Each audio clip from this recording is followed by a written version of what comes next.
Halo semuanya, pernah nggak sih ngerasa capek banget karena harus nyelesain masalah yang sama terus-terusan? Nah, hari ini kita bakal bahas gimana caranya motong siklus itu. Kita akan gali lebih dalam buat nemuin apa sih akar masalah yang sebenarnya. Ini nih pertanyaan yang kayaknya sering banget kita alamin ya kan? Mau itu di kerjaan atau bahkan di kehidupan sehari-hari. Kita ngerasa udah benerin sesuatu, entah kenapa masalahnya nongol lagi. Kenapa ya bisa gitu? Jawabannya sebenarnya cukup simpel.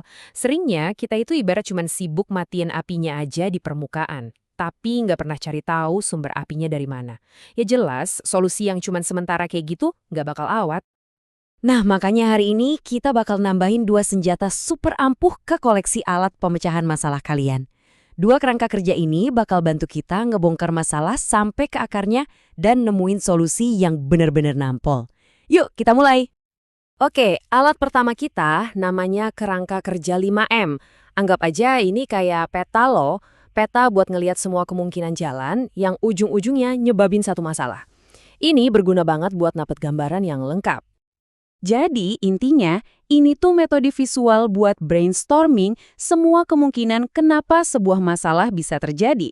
Tujuannya apa? Biar nggak ada satupun kemungkinan penyebab yang kelewat. Jadi, semuanya terpetakan dengan jelas. Nah, kerangka kerja ini ngebagi semua kemungkinan penyebab itu ke dalam 5 kategori utama, biar gampang dianalisis. Coba kita bedah satu-satu ya. Yang pertama, man atau manusia. Ini semua soal faktor orang ya nih. Mungkin kurang training, atau kecapean, atau ya human error biasa, yang namanya manusia kan bisa salah. Kedua, mesin. Ini bukan cuma soal mesin di pabrik ya, tapi semua alat dan teknologi yang kita pakai. Alatnya rusak, sistemnya sering error, atau mungkin perawatannya kurang benar. Ketiga, ada material. Ini soal bahan baku atau input yang kita gunakan dalam sebuah proses. Kualitasnya jelek, atau mungkin ada salah kirim barang, itu semua bisa jadi penyebab.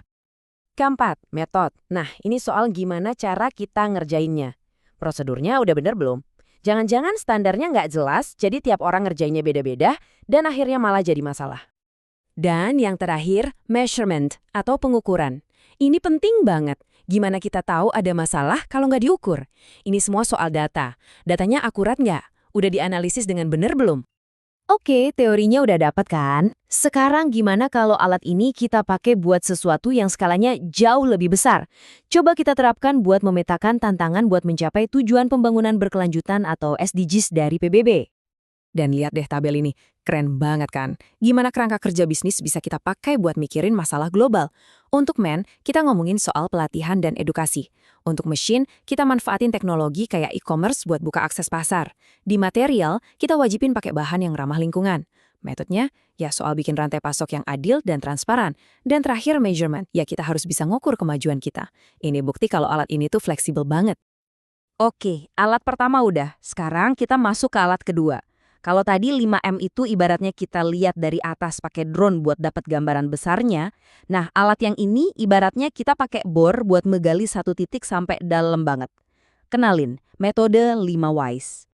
Konsepnya jujur simple banget. Kita mulai dari satu masalah, terus tanya kenapa, terus tanya kenapa lagi, sampai kita mentok, nggak bisa nanya lagi. Biasanya jawaban terakhir itulah akar masalah yang sebenarnya. Coba kita lihat contoh klasiknya deh. Masalahnya, mesin produksi berhenti. Kenapa? Oh, ternyata sirkuit listriknya kelebihan beban. Oke, kenapa bisa kelebihan beban? Bantalannya nggak dilumasi dengan baik. Loh, kenapa nggak dilumasi? Ternyata tim maintenance kelewatan jadwal. Nah, kenapa jadwalnya bisa kelewat? Dan disinilah kita nemu akar masalahnya. Komunikasi antara tim produksi dan tim maintenance jelek banget. Ngerti kan? Kalau kita cuma benerin sirkuit, masalahnya bakal balik lagi.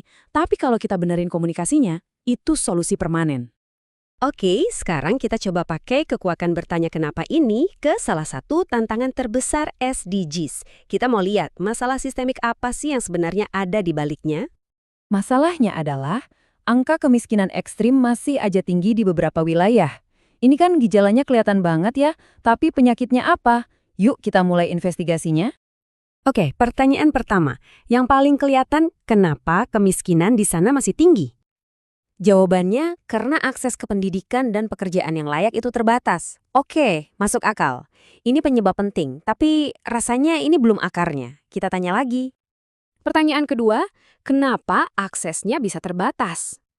Jawabannya, karena infrastruktur dan fasilitas publik di sana nggak memadai. Nggak ada sekolah yang bagus, jalan yang layak, dan fasilitas lainnya. Kita makin deket nih, tapi masih bisa digali lagi. Pertanyaan ketiga, kenapa infrastrukturnya nggak memadai? Kenapa nggak dibangun? Jawabannya, karena kurangnya investasi dan pendanaan. Nah loh, ternyata masalahnya di duit. Nggak ada dana yang cukup buat pembangunan. Tapi, kenapa? Pertanyaan keempat, kenapa pendanaannya kurang? Kenapa duitnya nggak ngalir ke sana? Jawabannya, karena kemitraan antara pemerintah dan sektor swasta itu lemah. Wah, ini mulai kebuka nih. Ternyata pihak-pihak yang harusnya kerja bareng malah nggak nyambung. Udah dekat banget nih sama intinya. Oke, pertanyaan kelima, pertanyaan pamungkas kita, kenapa kemitraan mereka lemah? Dan inilah jawabannya. Akar masalahnya ternyata bukan kurangnya uang atau infrastruktur, tapi kurangnya komitmen politik dan kesadaran buat bener-bener ngejar target SDGs. Luar biasa kan? Lihat seberapa jauh kita dari masalah awal soal kemiskinan tinggi. Inilah kekuatan dari 5 Whys. Oke, kita udah lihat dua alat ini beraksi. Keren ya. Sekarang, ayo kita rangkum biar jelas kapan kita harus pakai yang mana.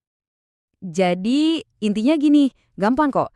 Pakai kerangka 5M pas kita ketemu masalah yang rumit dan kita perlu lihat semua kemungkinan penyebabnya. Ini buat dapetin pandangan luas.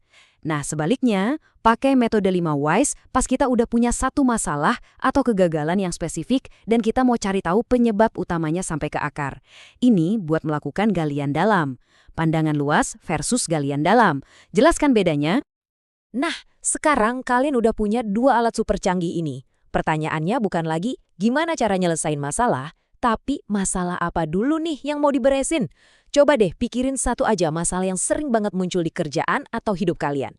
Sekarang kalian punya senjatanya buat nyelesain masalah itu sampai tuntas, selamanya. Jadi, masalah apa yang bakal kalian selesaikan duluan?